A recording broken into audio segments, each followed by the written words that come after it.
All right, let's do it. Let's have your first real conversation with Bitcoin. This isn't about theory anymore. This is about getting hands-on, interacting directly with a running Bitcoin Core node. So let's figure out how to say hello. So you've already done the hard part. Your Bitcoin node is up, it's running, it's connected to the network, and it's just kind of humming along. But let's be honest, it can feel like a bit of a black box, right? How do you actually interact with it? How do you ask it questions and, get answers? Well, that is exactly what we're going to dive into. And the key to this whole thing is a powerful little tool called bitcoin-cli.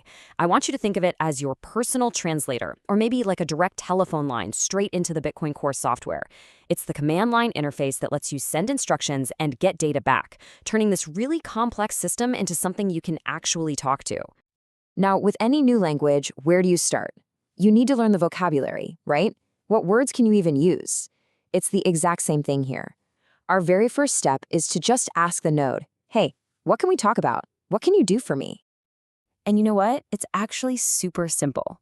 You just pop open your terminal, type bitcoin-cli help, and hit enter. That's it. That one single command is your gateway. It basically prompts your node to lay out this full menu of everything it's capable of doing.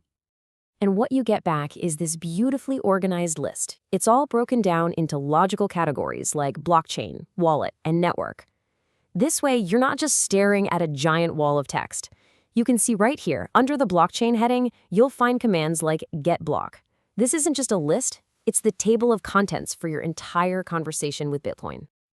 All right, so seeing that whole menu is great, but wow, it can be a little overwhelming, right? So what if we want to know more about just one of those commands? How do we zoom in and get the specific instructions for a single task? Let's take a look. And the way this works is it's really smart and simple.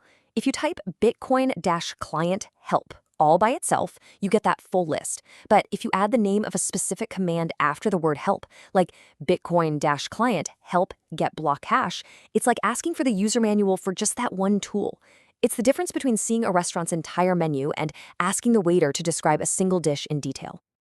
So for our first deep dive, we're going to focus on this command, getBlockHash. Now, it might sound super technical, but trust me, its job is dead simple. You give it a block number, which is also called its height in the chain, and it gives you back that block's unique digital fingerprint, its hash. This is absolutely fundamental for looking up and verifying info on the blockchain. And this is what I absolutely love about it. The help output is basically a perfect little user manual, broken down into 4 parts. Usage shows you the format, arguments tells you what you need to provide, result describes what you'll get back, and best of all, examples. Gives you samples you can literally just copy and paste. It's a complete instruction kit for every single command. Okay, enough talk. We've learned the lingo, we've read the manual for one specific phrase. It's time to stop asking about the conversation and actually start it. Let's make our first real request to our Bitcoin node.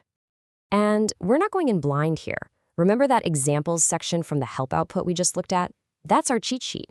It shows us exactly how to structure the command, so we don't have to guess. We just follow the pattern.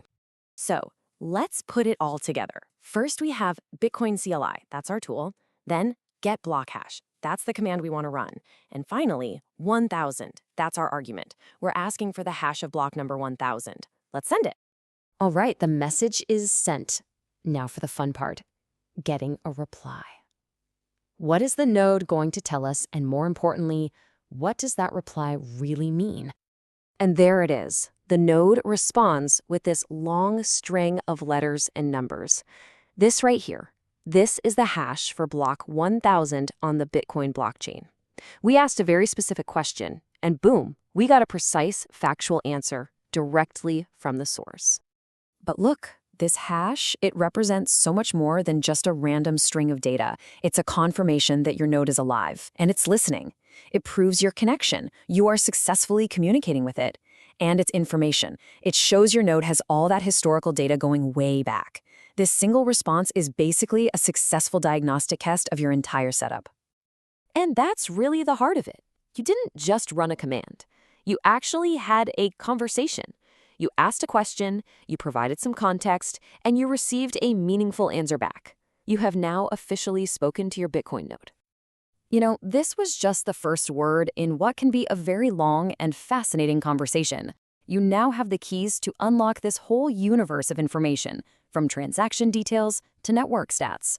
So now that you've gotten your first answer, the only real question left is, with hundreds of commands just waiting for you to explore, what are you going to ask next?